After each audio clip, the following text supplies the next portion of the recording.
Guys, so yan. Jollibee food trip muna tayo. Wala munang rice ngayon guys kasi tinatry ko mag no rice na muna for this year. So sana matupad natin. Daddy spaghetti. All time favorite talaga to guys. Kahit sino naman, di ba? Yung mga bata kayo sa panahon natin guys. Mga ano ba tayo, millennial? Mga 90s yan, 90s kid. Yung bata ako, pag nakapag-Jollibee ako guys, feeling ko rich kid ako. Ako lang ba yun? Pero syempre, yung mga adult na tayo guys, mag-afford naman na natin kasi nakapagtrabaho na tayo. So kahit yung mga simpleng ganito, kaya na naman natin na kumain. Hindi katulad dati, diba? Syempre mga bata tayo, asa tayo sa mga magulang natin. Swerte na tayo pag napag-Jollibee tayo sa isang buwan na. Ano ba?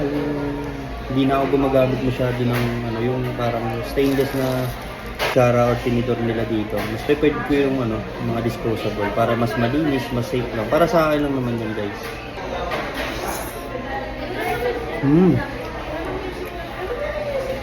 Classic pa rin. Tamis yung alat. Pinoy style talaga, sobrang sarap. Kaya pagka kumakain ka ng spaghetti or burger nila, may maiisip ko yung parang talaga nung bata ka, yung ganitong lasa yung hinahanap-hanap mo, di ba? So ito, yung burger lang siya. Classic lang.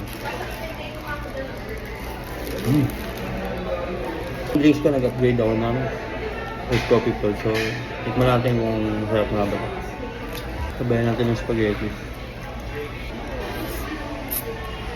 Sarap guys, grabe. Dapat may hotdog. Minsan sila dito hindi nagbibigay ng ketchup kahit may burger ka. So, kailangan mo talaga mamimik para bigyan ka nila. Or pang french fries lang talaga to. Sa akin kasi, syempre, so parang may ketchup yung burger. Tamlay kasi pagka wala eh. Sarap. Spaghetti ulit.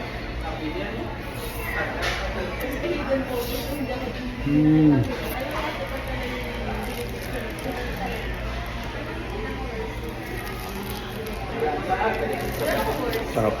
So bali ang total na ito lahat-lahat. Nag-upgrade na rin ako nito kasi ano lang to eh. Usually coke lang talaga to guys. Meal siya. Spaghetti burger meal lang. So gusto ko matikman nga yung coffee float nila. Nag-add ako ng 45. So ang naging total ko mga mga 168 pesos. Yung sulit naman eh.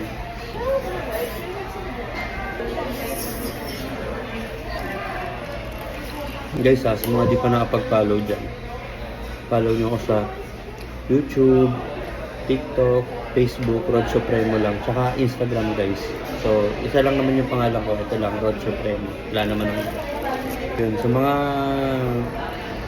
nakasalamuha ko, shoutout sa inyong lahat guys. Hindi ko na kayo isa-isa yun, alam nyo na yun. Sa mga nakakita sa akin, shoutout sa inyo guys. Mabuhay kayo, salamat sa support. Sarap din ito guys nung bata ka, kasalubong ng parents natin.